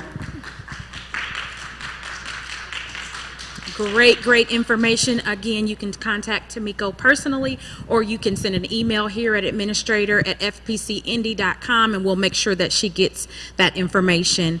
Last but not least, we want to bring up another person who we are very interested in talking to. We want to know what the lender has to say about everything after we heard about the credit and the financial planning and what the realtors say. Most people are pretty scared to talk to the lender. They want to talk to the realtor, and then they want the realtor to go through and talk to the lender for them. But you have to talk to the lender in order to get where you need to be. So we want to bring up Mike Luckabee, right? Lickby. Okay, from First Financial Bank. Thanks, Mike. Good morning. I think it's still morning. So my name is Michael Lipke. I'm with First Financial Bank, and I've been with the bank for about 6 years now. One thing I like to do with my clients is have a plan. This whole seminar, what has everyone talked about? You need to have a plan. Don't let the cost of today stop you from growing in the future. You're going to have to take those steps. If you have bad credit, you're going to have to take those steps, eat the cost of correcting that credit, because if you don't, it's never going to get any better. And that's something that we talk about here at First Financial all the time, is having that plan, having an advisor. The 4 of us that have been up here are all advisors that can help you in different ways, and that's what we're here to do. There's an age-old statement that I always love to say is knowledge is power, and that's what I have on these handouts here. So when we talk about the handouts that I have, you want to go in with a plan. I've heard questions about what do I do, where do I start, when do I start? And you need to look at all the resources. It's not just your lenders or your realtors. It's also about state programs that you have available to you. On this form here, I've got 3 different programs that the state offers that you partner with lenders to get home buying assistance. One of the big scary things about home buying is that you don't have enough money. It's always the cost. How am I going to save? I can barely save now. How am I going to save up for a house? Well, the state has programs for you to where they'll give you 6%, 3.5% in a support loan for you to get that house, to get what you want, to grow that wealth. And again, knowledge is power on this. You want to know where you stand. Talk to a realtor, talk to a lender, talk to your banker. The amount of times that I've asked clients, when was the last time you talked to a banker or to your bank? And they go, I don't even know who my banker is. They just know the name Chase or they know the name Centur, any of those banks, but you've never actually gone in and talked to anybody. And that is the biggest mistake you could make, is not talking to your banker, because they're going to put that plan together for you. I like to talk with my clients at least goal setting twice a year, either at the beginning of a year or the end of the year. How did the year go, or how do you want the year to go? And then we make out a plan about what to do to make sure that you reach those goals. That's the big step there. You know, when we talk about knowledge and where to start, you need to know where you are financially. We have what's called a personal financial statement, and I've got one in your packet there. It's what you do to really sit down and say, where am I at? Where is my wealth at? What are all my assets? And that becomes what are investments that you have, property that you own, cars that you own, anything like there, you know, a collectible card, probably not as much of an asset as you might think it is. You know, that old Charizard you've got is not really there. But what you've got in collectible assets that you can lend on, that's the first step. Then you look at your liabilities. What are your credit card debts? What are your bills that you're paying? What are your loans that you're paying? And you want to, not the monthly payment on this, this is about your assets. So what is the total value of your car or your home? What is the total value of the amount that you owe for the car? Because then it's going to give you a net worth. Is your net worth positive or is it negative? If it's negative, identify what's keeping it negative. Is it the fact that you don't have any assets right now because you don't save enough, or maybe you are over lending on your cars and vehicle assets? That's when you talk to your banker. Hey, I'm looking at my car and it's only worth $10,000, but I owe $12,000 on it. What do I do? Let's put a plan together. Make sure you're making more payments towards that so that that car becomes an asset, not a liability, and you build your net worth. The other thing about having knowledge is knowing where you stand. I heard someone talk about, you know, do I shop around different lenders? What you want to be able to do is, when we talked about earlier, you can get a free credit report once a year. Get that credit report. Now you know this is my score. And you can go to a lender and go, I know this is how much I make and this is my score. What can you do for me? You go in there with power. You go in there with knowledge. You're not sitting there unsure of where you stand. You actually come up and say, here's what I can meet. What can you do for me? I have this score and I have this much income and here's my debts. And a lender will tell you, okay, if you meet these criteria, this is the rate we can get you without ever pulling your credit score. And that's the important thing. You don't want to consistently pull your credit, but you also want to make sure you're getting the best deal. You don't want to sit there and go to one place and say, oh, they gave me this rate, that's enough for me. What you want to do is you want to go out and say, okay, I'm going to talk to these 5 lenders, give them the exact same scenario, because you know when you pulled your credit, this was my credit score. That is your report. You pulled it because you got it straight from the source that they're going to get from. And then you can say, what can you do for me? And then you're going to get the exact same answer from them of different what they can actually do. And then you can compare and contrast. And that's the important thing. It's going in there with the knowledge, not going in blindly. You never want to go anywhere without knowledge. You always want to go in there so that they know that you're serious. They're also going to stand up and go, oh, this person is serious about what they're trying to do because they've already done some work. They've actually gone out and done it. That's why, you know, your realtor talked about needing to have a pre-approval. It's because she wants to know that you are serious about buying a house, and so does the seller. They don't want to just show a house to everybody that is interested in looking at their house if they're not actually serious about purchasing it. So you want to show somebody that you're actually serious. And so I have some ways of tips of how to apply for a loan, but then also how to have a conversation about a loan. You know, we talked about requesting your annual credit report. That's the first thing right there, because that can identify if you have misinformation on your credit report. You pull it and you say, I never got that card. How do I dispute this? Or you sit there and go, oh, this month, you know, there's a negative history. I forgot that it was years ago. Maybe there was a medical collection that was placed on you years ago that you forgot because you missed the bill because, you know, hospitals send you 30 bills for one visit. So you want to make sure that you're getting those paid. And if you see a medical bill on there, make sure you reach out, get it paid, and then they'll remove it, and then your credit will also improve, and you'll know that. The next one is access to free tools. We talked about this before. So you have things like Credit Karma, or you have things that certain credit cards will actually give you your credit score. Now, this is not your actual credit report. So I want to make sure that's clear. Credit Karma and the credit reports that you get on these cards are not your actual credit report. But they give you a trend. The credit trending up, stagnant, or down. If it's down, why? And it'll normally tell you, hey, you added some debts here because you let things go. Okay, we can deal with that. You just, now that you know where you're trending, you can then adjust it so that you make sure it goes in the right direction. The next thing is your personal financial statement, like I said, in this packet. Fill this out.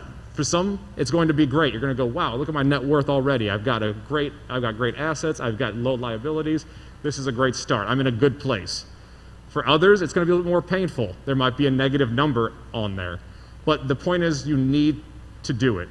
It hurts to look at that number sometimes, but it's not going to go away. It's not just going to magically disappear just because you ignore it. Nothing does in life. If you just ignore the leak in your apartment, it doesn't just magically one day get fixed. You need to figure it out.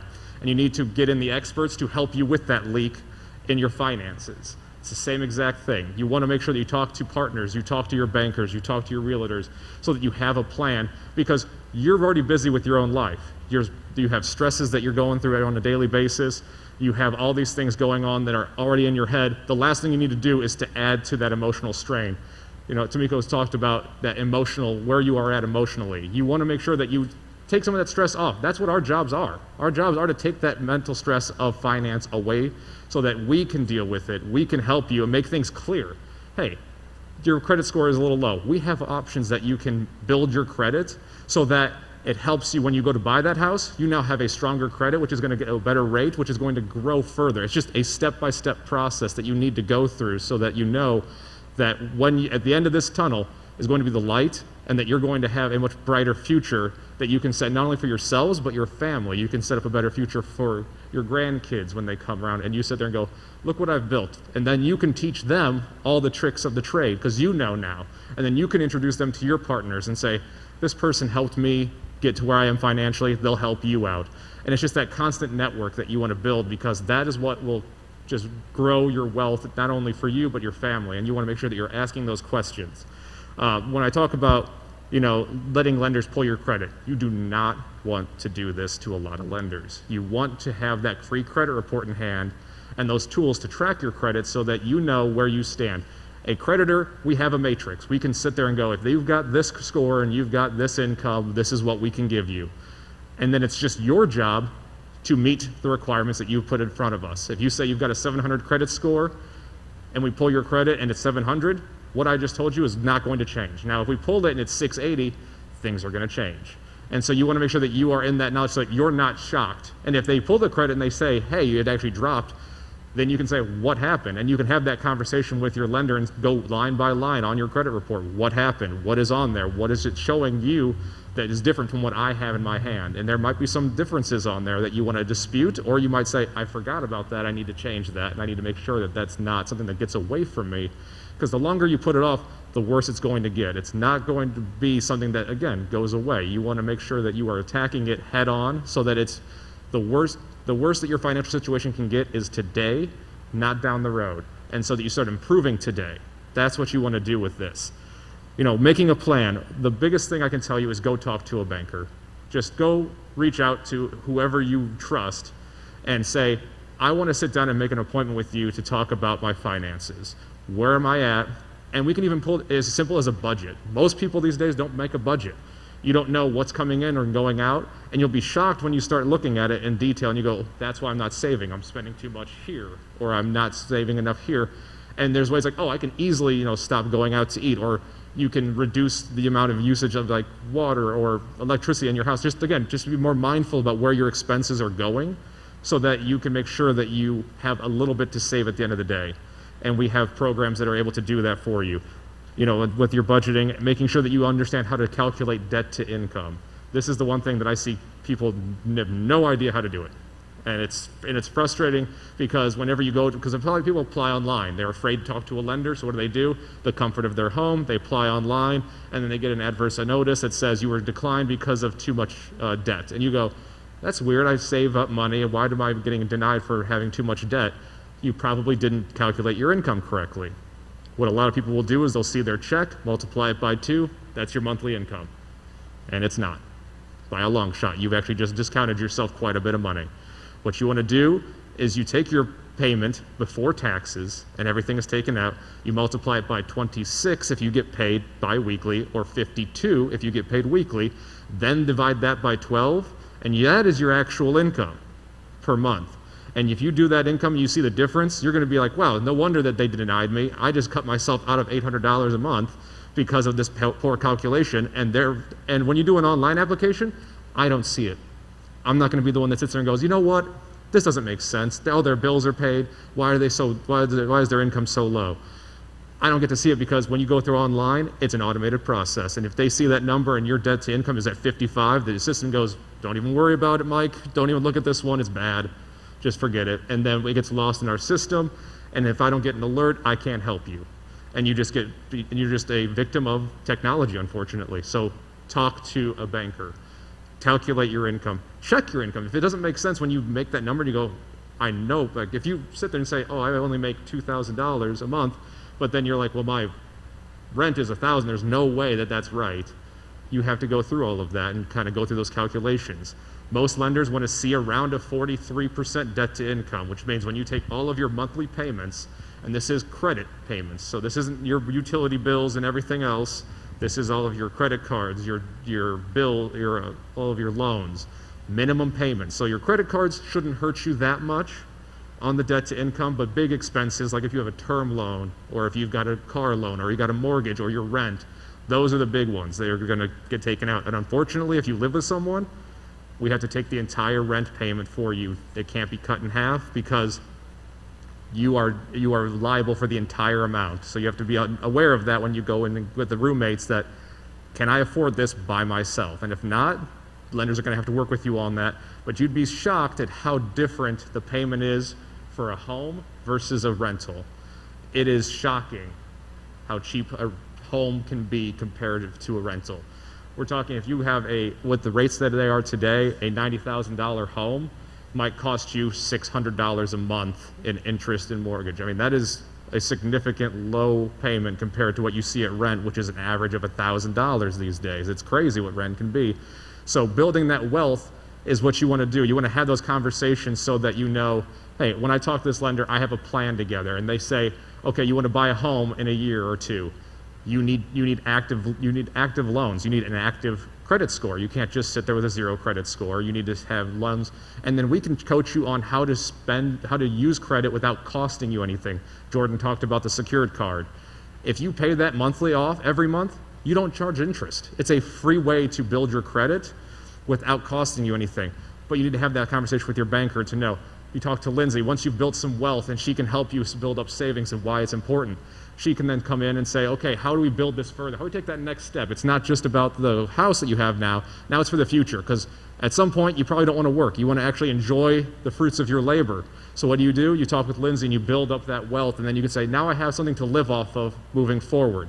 And then when you are ready for all of those things, it just makes your life easier. You have a plan. When you have a plan, you're not as stressed. You understand what the next step is. There's no unknown, which is always a scary thing. That's why you don't want to talk to a lender, because you've never looked at your credit report and you're like, I don't know. There's a terror in that. And you want to know that going in there with the knowledge that you can have with these tools that I have for you is what you do. And then on the very bottom there for you is actually the contact information and website for all 3 credit bureaus so that you can reach out and get your credit report and do those disputes that you need to do and pull those reports so that you have the knowledge that where to start from now to lead to a better future. So that's my time on here. Any questions regarding credit building and lending? Yes. So they get a mic over here. I don't know if my question was for you or if I should have asked her with the credit. But I know when I went to go talk to Davis Homes, and my car payment was like a big problem. I wasn't thinking. I was kind of younger when I got my car. You can't hear me? I can't hear you. I'm sorry. Oh, sorry. I said I went to go talk to Davis. When I went to go talk to Davis Homes, my car payment with the lender was like a big problem. Yeah. And so I was thinking of, I know banks do something like a car loan or something. Yeah. Where I can buy my car. But if I do that, would the bank charge interest? I mean, I'm sure they would charge interest on that loan. So it we're would like keep going up. refinancing a car. So basically right now it's a higher payment is what they're saying. And then you want to try and Refinance it for a lower payment. Yeah. So what you want to talk to a lender about is any fees that go into refinancing. For First Financial Bank, there is a slight amount of titling fees that we have with it, but it's like $60. And what you can talk about with that with a lender is you can actually roll those fees into the loan, so there's actually no cash out for you. And we can even break down what the savings would be. So if we can drop a loan by 1% or so, you might recoup those fees in a month's savings and interest, and really reduce your loan amount. And when you talk to a lender, you want to talk about what is your goal. There's always a goal with your loans. So for you, it might be, I don't really care if my rate stays the same as long as my payment goes down, because I want to move forward. So what we can do is maybe if we refinance at a slightly lower rate or even the same rate, but we extend the term just a little bit without having an early payment fee, then you can sit there and go, okay, now my payments dropped by $100. I can then go out and get a house. So it's really, you want to talk to your lender about what are your goals. Is it to reduce your rate so that you save on interest? Is it to reduce your monthly payment so that you can add wealth somewhere else? Or is it to get out of debt quicker so we reduce the term? So you want to know what that is. So for your situation where you're trying to do that, sometimes you can do all three at once, where if you get enough of a low rate, you can actually reduce the term and the monthly payment and the rate. So you can kind of cover all bases at once. But really, it's what's most important to you, and then we make sure that your lender gives you options. Any lender that just says, here, do this, that's not a good lender. You want to talk to you want to sit there and go, if you would do it this way, this is what the monthly payment would be. If you want to do it this way, so they give you options so that it's your choice. What makes more sense to you? That's how you go about a lender, and then they can tell you the benefits of each choice that they give you. So you want someone that actually talks to you and learns about what your situation is. So for that, that's a good way to talk. I would love to have a conversation with you later on about getting that taken care of and kind of just talking through that number with you. Anyone? Can you kind of speak to refinancing your home? That was one of the questions online or earlier. Online, yeah. So when you look at refinancing your home, you really want to, again, it's talking about having that knowledge of what is your credit score at and what is your loan to value at. You really only want to, there are two reasons that you want to refinance your home would be either one, you're looking to get some equity out of it. Maybe you're trying to do some home improvements out of that. You get some cash out. The difference with cash out is that you do have normally a slightly higher rate, but with how rate environments are right now, it still might be a good time to do that. And then it's also about the fees. Normally to refinance a loan or a home, it's going to be a few $1,000s that they can, again, roll into the loan so there's no cash out, but it is still costing you. It's just not out of pocket right now, but it will in the future. And so one thing that you do with that is you want to talk to your lender about, it doesn't make sense. Are you going to stay in this house for another 5 years to recoup that fee? If you're going to leave the house in 2 years, a full refinance of your first home might not make sense. You might want to look at something what's called a home equity loan or a home improvement loan, so that you're not actually touching the first mortgage and you're actually still being able to pull the equity out. And the nice thing about home equity lines and home finance loans or improvement loans is that there's no cost. Normally, there's no closing costs for them, so they're a lot cheaper, so that there's no actual cost at the beginning, so you're not recouping anything, and you can still get everything done without adding a ton of fees or messing with a really good rate on your first. So that's one of the things when it comes to refinancing. Yes? Incentives for senior citizens when it comes to lending for first-time home or condo or anything in that nature? So I think there are some government assistance programs that are like with the states that do have some senior citizen benefits, and then I know we have some products over at First Financial where they get you discounts on rates for either age or like different programs like that. But I don't know about actually like getting approved. It might be like you get some better rates on there, but as far as like down payment assistance or things like that, it's mainly tied to whether you're a first-time home buyer or not, is when that comes in. And with those, you can see that on that first page I've got in there of some of the state websites that would have